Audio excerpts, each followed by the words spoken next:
బాడీలో చెడు కొలెస్ట్రాల్ పెరగటం అస్సలు మంచిది కాదు. దీనివల్ల ప్రాణాలకే ప్రమాదం. ఫ్యాట్స్ ఎక్కువగా తీసుకోవటం, red meat, full fatty dairy products తీసుకోవటం వల్ల మన బాడీలో కొలెస్ట్రాల్ అనేది పెరుగుతుంది.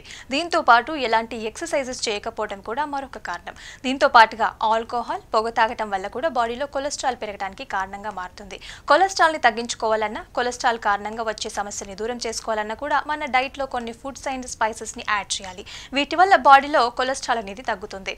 సిరలలో పేరుకుపోయిన కొలెస్ట్రాల్ కూడా కరుగుతుంది. ఇక దాల్చిన చెక్కని మనం డైట్లో యాడ్ చేస్తే ఆటోమేటిక్గా కొలెస్ట్రాల్ అనేది తగ్గుతుంది.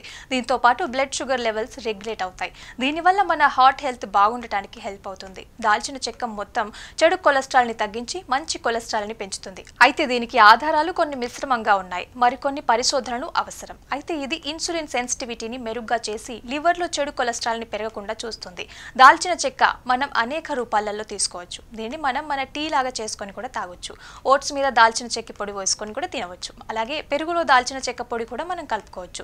ఇక బేకింగ్ చేసినప్పుడు కూడా దీన్ని వాడవచ్చు. వేడి నీటిలో దాల్చిన చెక్కను వేసి 5 నుంచి 10 నిమిషాల పాటు మరిగించి ఆ తర్వాత టీ లాగా కూడా తాగొచ్చు. ఇక మెంతులు కూడా కొలెస్ట్రాల్ని తగ్గించడంలో చాలా హెల్ప్ చేస్తాయి. ఇందులో సోల్యూబుల్ ఫైబర్, సపోనిన్స్ ఉంటాయి. ఇవి మన బాడీలో కొలెస్ట్రాల్ పెరగకుండా చేస్తాయి. దీంతో పాటు లివర్లో కూడా చెడు కొలెస్ట్రాల్ చేరకుండా చేస్తుంది. బాడీలో మొత్తం కొలెస్ట్రాల్ని తగ్గిస్తుంది. అలాగే మంచి కొలెస్ట్రాల్ని పెంచుతుంది. అంతేకాకుండా ఇందులోని గుణాలు మన బాడీలోని కొన్ని రకాల టాక్సిన్స్ని బయటకు పంపిస్తాయి. మనం మెంతుల్ని అనేక రకాలుగా తీసుకోవచ్చు. రాత్రులు 1 టీ స్పూన్ పరిమాణంలో మెంతుల్ని నానబెట్టి ఉదయాన్నే ఆ మెంతుల్ని పరిగడుపున తీసుకోవడం ఆరోగ్యానికి మంచిది. అంతేకాకుండా ఆ నీటిని మరిగించి కూడా మనం తాగవచ్చు.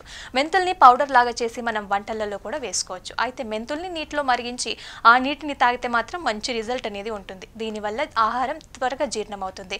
ఇక గ్రీన్ టీ కూడా మరొక హెల్దీ టీ అనే చెప్పుకోవచ్చు. ఇందులో క్యాటచిన్స్ ఉంటాయి. ఇవి చెడు కొలెస్ట్రాల్ని తగ్గించి లిపిడ్ ప్రొఫైల్స్ని పెంచుతాయి. ఇందులోని యాంటీ ఆక్సిడెంట్స్ గుండె ఆరోగ్యానికి మేలు చేస్తాయి. రెగ్యులర్గా మనం గ్రీన్ టీని తాగితే చాలా వరకు సమస్యలు రాకుండా ఉంటాయి. కాబట్టి రెగ్యులర్గా తీసుకోవటం అలవాటు చేసుకుంటే ఆరోగ్యానికి మంచిది.